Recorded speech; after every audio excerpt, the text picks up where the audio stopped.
अस्सलाम वालेकुम दोस्तों, मैं मोहम्मद शहबाज़ आपका भाई। उम्मीद करता हूँ कि आप खैरियत से होंगे। अल्लाह आपको अपनी हिफ्ज़ व अमान में रखे। अल्लाह आपको अपनी साया रहमत में रखें। मैं आज बहुत अफसरदा था।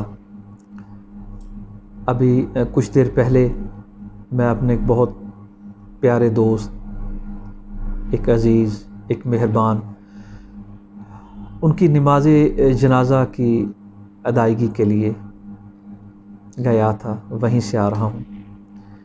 मैंने आज वहाँ जो मंज़र देखा,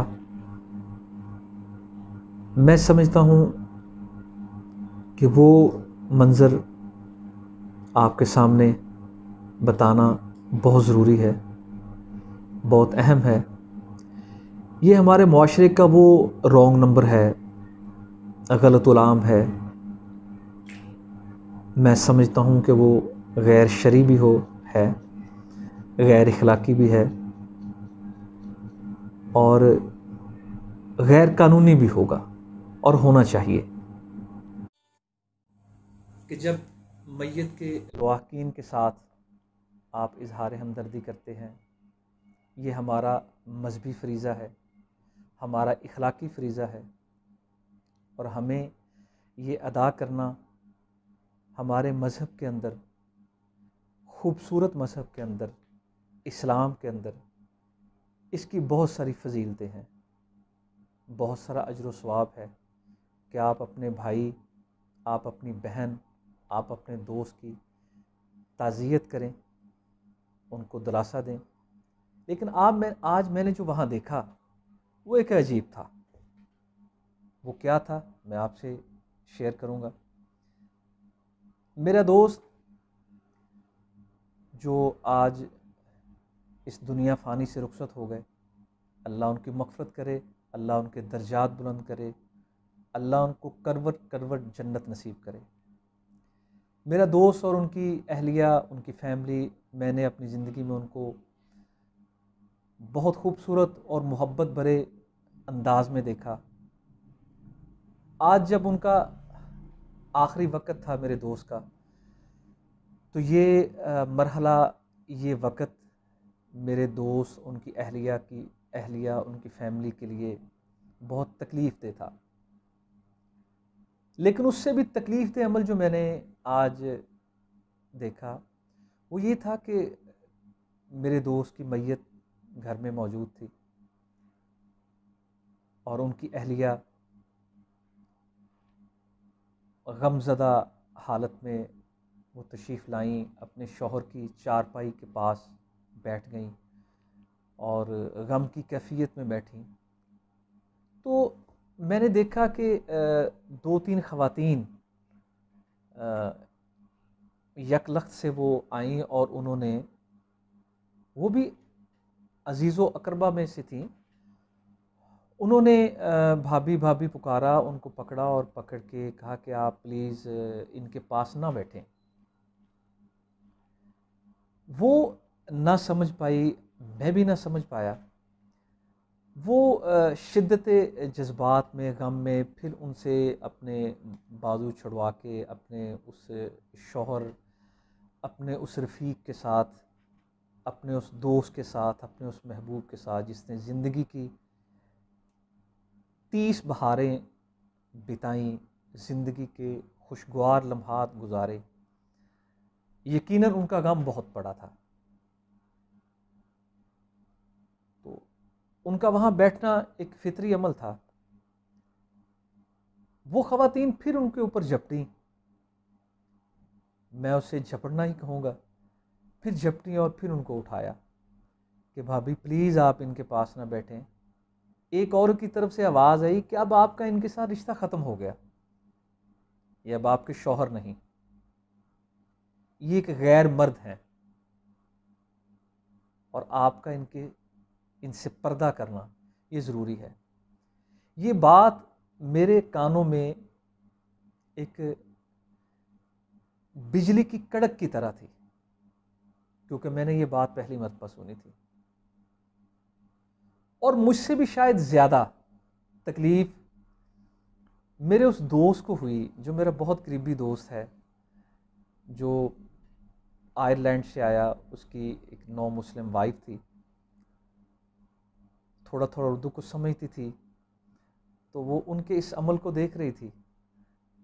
अपने शौहर से पूछा कि ये इनको क्यों उठा रहे हैं, वो चूँकि इजहार मोहब्बत से अपने शौहर के पास। तो उस मेरे भाई ने, उसे इल्म में नहीं था, उसने उसे बता दिया कि मजहबी हवाले से इसका रिश्ता उनसे ख़त्म हो गया। वो नौ मुस्लिम खातून बड़ी शिद्दत गम से, बड़े अफसुर्दगी के आलम से वो वहाँ से हट गई, बड़ी परेशान हुई। उनके जहन में कुछ सवाल होंगे।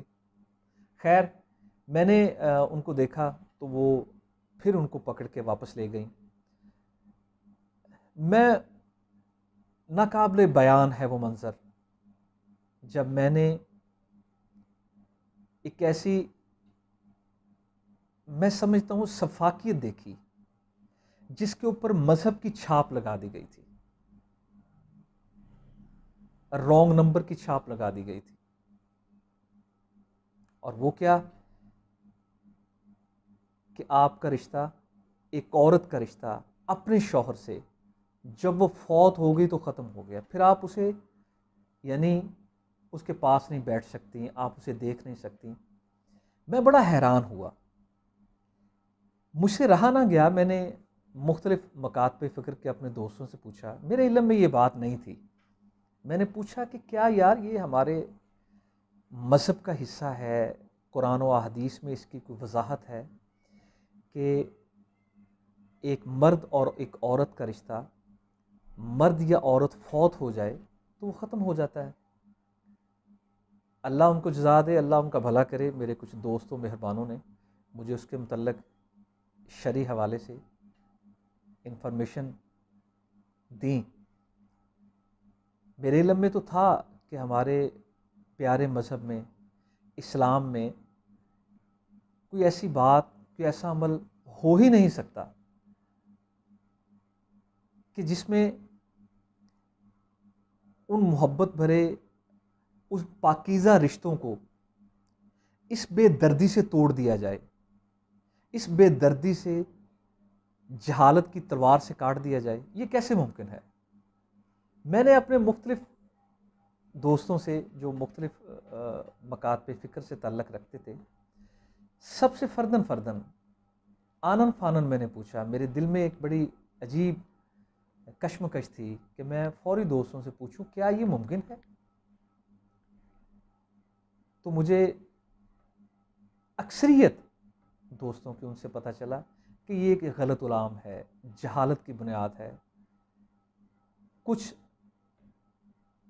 जहालत की बुनियाद पर लोग, दकियानूसी ख़यालात के मालिक लोग, वो ऐसे अमल को करते हैं और उनके नज़दीक जब उनकी शौहर या उनकी बीवी दुनिया से रुखसत हो जाते हैं तो उनका रिश्ता उनसे कता तल्लक हो जाता है, वो उनके लिए गैर महरम हो जाते हैं।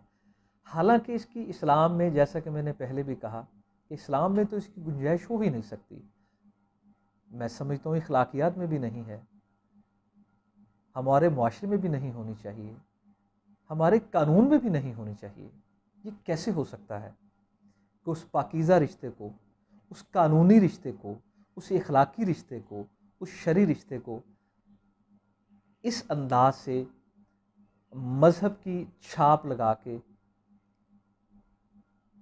उसे काट दिया जाए, उसे तोड़ दिया जाए।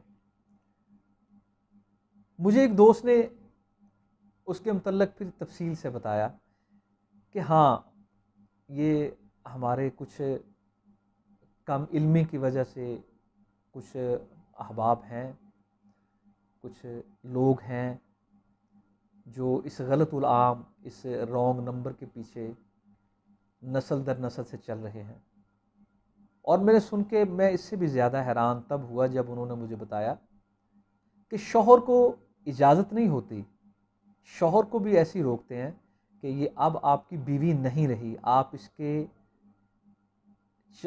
जो इसकी मैयत है आप उसको कंधा नहीं दे सकते। और इसी तरीके से वो औरत को भी रोकते हैं कि ये आपका शौहर नहीं रहा, अब आप इसे नहीं देख सकती। तो मेरे भाइयों, ये एक ऐसी गलतुलाम बात है, मैं आप तमाम दोस्तों से इसको ज़रूर शेयर करना चाहता था, क्योंकि मैंने आज ही ये मंज़र देखा, मेरे इल्म में आज ही ये एक गुमराह कुन और एक जहालत पे मबनी रीत रिवाज या रस्म मेरे सामने आया। तो मैं अपने तमाम दोस्तों से ये इल्तमास करूँगा कि आप भी ज़रूर इसको शरई हवाले से देखें। मैं तमाम मकातब फ़िक्र के उलमा से भी गुजारिश करूँगा कि इस टॉपिक के ऊपर जो शरीयत इस्लामिया में दुरुस्त अहकामात हैं, ये वो अमाल है, ये वो काम है जो हमारी ज़िंदगी का ओढ़ना बिछोना है, हमारी ज़िंदगी का हिस्सा है।